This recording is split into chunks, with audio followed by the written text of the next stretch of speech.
Hello again, whiskey friends. This is Kelsey here in the Whiskey Riff Lounge. Hoping you guys are doing great.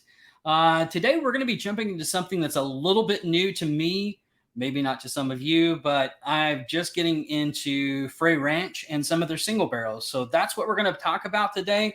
We'll see you in just a moment. We'll discuss all of the palate and nose and jump into all of the details. Cheers, guys.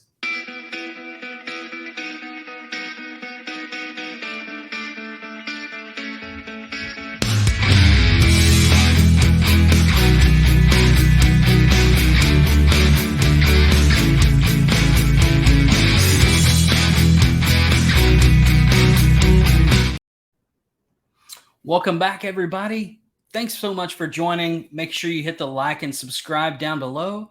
And if you guys have tasted some of these single barrels, make sure that you put those comments down below and let me know what you guys think about Frey Ranch in general, but also some of their single barrels if you tried their rye or the bourbon. This is going to be a bourbon. So we're going to jump right into the nose of this thing and get it broken down. So let's get into it. Cheers, everybody.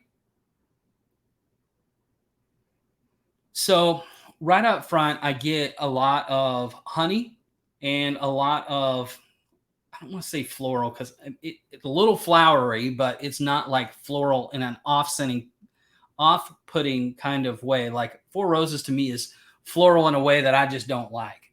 Whereas this is really sweet.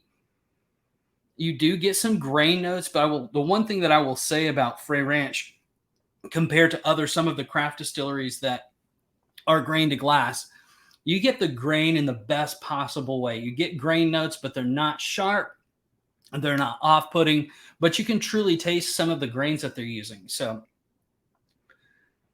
honey, a little bit of brown sugar, a little bit of flowery type of notes, maybe even more like a honeysuckle than honey. If you guys had fresh honeysuckle growing up, I did. I had it in my backyard. That's more along the lines, but it's a little bit sweeter. A little bit of oak, not like a huge amount of oak. Yeah, that's kind of what I'm getting off of the nose. I didn't show you guys the bottle. Sorry. This is the bottle that I'm talking about. Frey Ranch single barrel. I believe this one was from Sealbox. It comes in at 127 proof. Now they do a mash bill of all of their own grains grown in Nevada. So this is an interesting grain to glass, being that it's in Nevada. On the plus side, if you do need a protection, these corks can act as a quick protection for you if you have to throw it and hit somebody in the head with it, like David and Goliath, because these things are massive and heavy. The corks are. So just another FYI bottle design input on that. So it's really, really good. Let's get into the palate.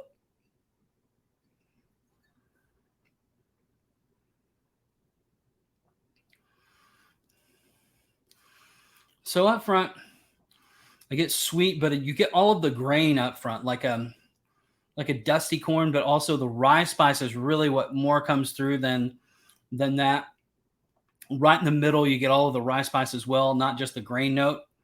And then it finishes rather soft for 127 proof. Let's go to the mid palate and see. Actually, let me take a rinse first. Thank you guys so much for bearing with me here.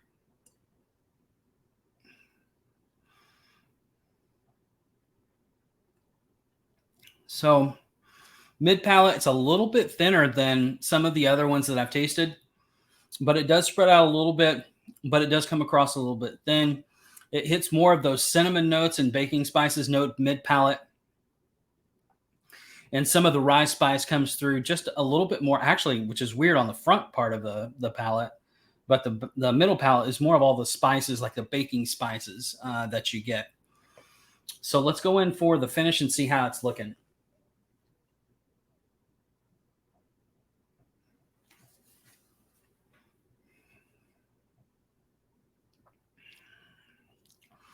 So it's a medium type of finish. I would expect with that proof point to have a little bit more of a finish to it. But the thing that lingers is the cinnamon spice and a little bit of oak. if I'm going to say, I would rate this finish at a 7 at 10, 7.5 maybe. It's not super long, but it does stay with you a little while. That's kind of it. Like it's really an easy drinker for 127. Like it, to me, doesn't drink that proof point at all. So let's get into the scores and break this down on how it came out on our stores. We're looking at 88, 82, 80. So ranked pretty high for us on an 84. I mean, I think the thing that impresses me most about this particular brand, number one, they're grain to glass. I cannot speak today.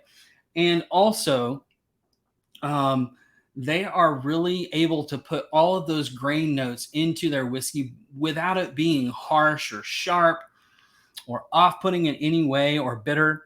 It doesn't come across that way. So I think that that's the one thing that I'm really super impressed with. Now, my good buddy Ethan Turk loves this brand, loves their single barrels, loves their rye.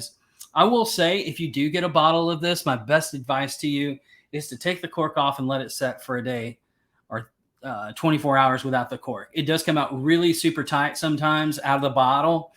What I mean by tight is that it really tries to, it needs air to open up. It needs that oxidation to really open up some more of those other notes that you're getting other than just the grain notes. So that would be my one, kind of word of advice. If you do grab a single barrel, make sure you let it get some air first with this, because it really starts to open up more and more. So I'll be interested to see how it progresses. I'm down to the shoulder right now on this bottle. So we'll see how it progresses, but overall, just a really good whiskey. I really want to get some more of their rye and get into those, because I've even heard their rye are even better than the bourbons. So we'll see.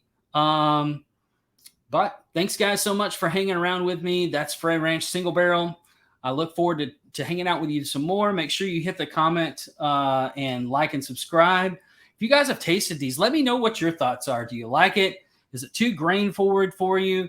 Is it something that is too crafty for you?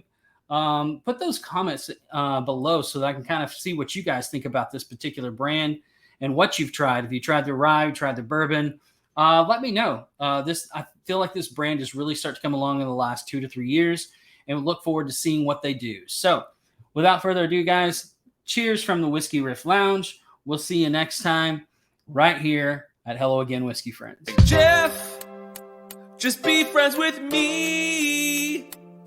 But you have these whiskey friends, and you say hello again. Oh, Jeffrey, you should just be friends with me. But you have these whiskey friends, and you say hello again. Oh, Jeffrey, you should just be friends with me. But you have these whiskey friends, and you say hello.